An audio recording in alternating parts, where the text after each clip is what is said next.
आऊज़ुबिल्लाहि मिनश्शैतानिर्रजीम बिस्मिल्लाहिर्रहमानिर्रहीम। अज़ीज़ तलबा, हमारा आज का मौजू है चेंजेस इन डिमांड। डिमांड से मुराद यहाँ क्वांटिटी डिमांडेड।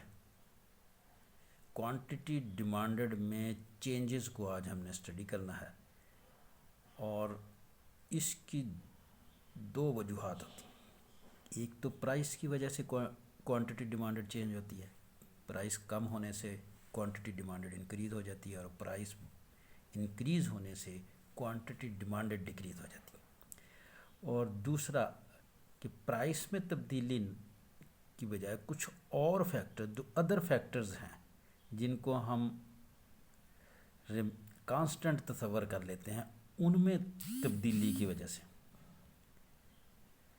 वो कौन कौन से हैं कि इनकम ऑफ द कंज्यूमर में चेंजेस की वजह से क्वांटिटी डिमांडेड तब्दील हो जाती है। प्राइस ऑफ सब्स्टिट्यूट गुड्स की वजह से किसी चीज़ की क्वांटिटी डिमांडेड में फ़र्क कमी या इजाफा होता है। फैशन, टेस्ट या weather and demand of commodity changes due to change in above mention factor. इन फैक्टर की वजह से अगर क्वांटिटी डिमांडेड में चेंज आती है तो उसको हम कहते हैं राइज एंड फॉल। लेकिन अगर प्राइस की वजह से इजाफा या कमी होती है तो उसको कहते हैं extension and contraction of demand. आपने फर्स्ट ईयर में पढ़ा होगा उर्दू की किताब में कि फैलना और सिकुड़ना और बढ़ना और कम होना प्राइसेस की वजह से हो तो ये एक्सटेंशन एंड कंट्रैक्शन है, और अगर अदर फैक्टर्स की वजह से हो तो ये राइज एंड फॉल कहलाती है। अब इसके मज़ीद डिटेल से पढ़ते हैं। ये दो extension and contraction of demand और राइज एंड फॉल को अलग अलग। एक्सटेंशन मीन इजाफा, बढ़ना, एक्सटेंड होना, फैलना, फैलाओ और सिकुड़ाओ। Extension of demand mean that there is increase in the quantity demanded of a product. Quantity demanded में इंक्रीज आ गई due to fall in its price.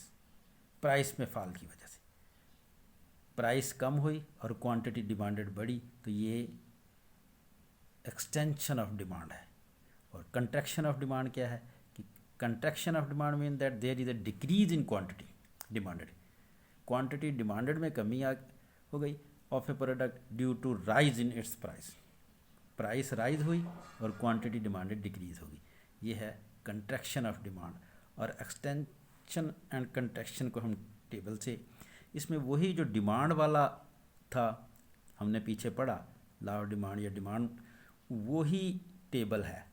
उसको अगर इधर से नीचे की तरफ पढ़ेंगे, प्राइस 10 थी, क्वांटिटी डिमांडेड 50, और अगर प्राइस कम हुई तो क्वांटिटी डिमांडेड बढ़ गई, और इसको हम कहेंगे एक्सटेंशन। और अगर इसी टेबल को हम नीचे से ऊपर की तरफ पढ़े, पहले 5 थी और 100 और अब 10 है तो 50, ये कंट्रैक्शन है। इसमें ग्राफ एक ही है। और अगर ये क्वांटिटी डिमांडेड इंक्रीज़ हो रही है, क्वांटिटी डिमांडेड इंक्रीज़ हो रही है, ये ख़त इधर को पढ़ेंगे तो ये क्वांटिटी डिमांडेड इंक्रीज़ हो रही है, लिहाजा ये एक्सटेंशन है। आपकी क्वांटिटी डिमांडेड कैसे इंक्रीज़ हो रही है कि ये इस तरफ को ख़त बढ़ रहा है। क्वांटिटी डिमांडेड 50 और 100 तो ये ख़त इस तरफ, लिहाजा इस तरफ एक्सटेंशन ऑफ डिमांड है। और अगर इसी ख़त को हम इस तरफ से पढ़े कि जी पहले 5 थी और फिर बाद में 10 हो गई, तो ये इस तरफ को वापस, पहले 100 फिर 50, तो ये इस तरफ कंट्रैक्शन ऑफ डिमांड है। इसमें वही ग्राफ है। अगर हम इसको इस तरफ पढ़ेंगे तो इसमें कमी की वजह से इजाफा हुआ तो ये एक्सटेंशन है। और अगर इसको उल्टा पढ़ेंगे, 5 पर ये प्राइस पहली हो और ये बाद वाली प्राइस हो तो ये कंट्रैक्शन ऑफ डिमांड कहलाता है। और हमारा आज का मौजू ख़त्म हुआ और अगला लेक्चर जो है वो हम पढ़ेंगे rise and fall of demand. Rise and fall of demand.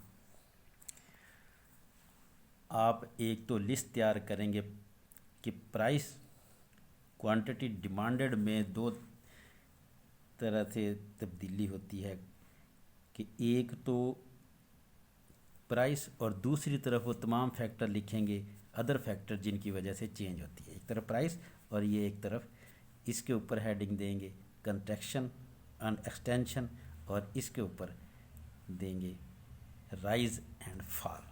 यानी इसको आप टेबल की शक्ल में लिखेंगे और टेबल किस चीज़ का होगा कि ये प्राइस चेंजेस तो एक्सटेंशन एंड और ये अदर फैक्टर की लिस्ट तैयार करेंगे और उसके साथ अदर फैक्टर्स कौन से हैं वो ये